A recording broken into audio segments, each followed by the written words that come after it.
and welcome to Beyond the Classroom. I'm Kendra, and today I'll be showing you how to make a sundial and explaining how this tool from the past works today. Let's go ahead and get started by going over our materials. You will need a saucer like this, a compass, some air-dry clay, a marker, a watch or a clock, as well as a pencil, straw, stick, really anything that's long and straight. Now, let's go ahead and get started. Setting up the sundial doesn't take much time as there are only a few supplies. You have your dial face, which is the part that tells the time. In this case, it's our saucer. You also have your gnomon.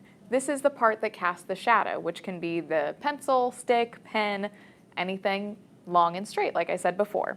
To make this, all you're going to do is put your air-dry clay in the middle of your saucer and stick your gnomon in the middle of the clay.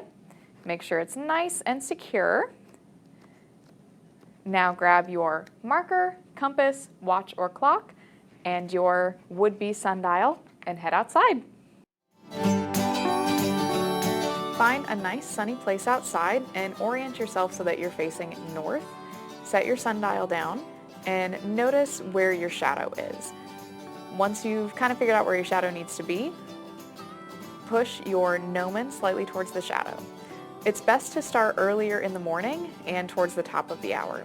We started at about 9:58, so we just had to wait 2 minutes until 10 o'clock to mark our time.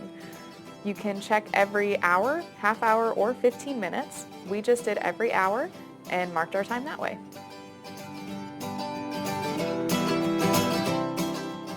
So how do sundials work? You've probably noticed that your shadow doesn't stay in the same place throughout the day. This is because as the Earth rotates on its axis, places get more and less direct sunlight. It might seem like the sun is moving in the sky, but really it's the Earth rotating around the sun. Let's give an example of this using this globe and this flashlight. Let's pretend that the light from this flashlight is the sun.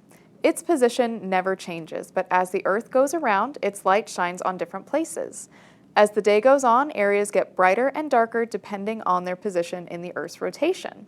We can see the changes in the Earth's position through the changes in shadows throughout the day.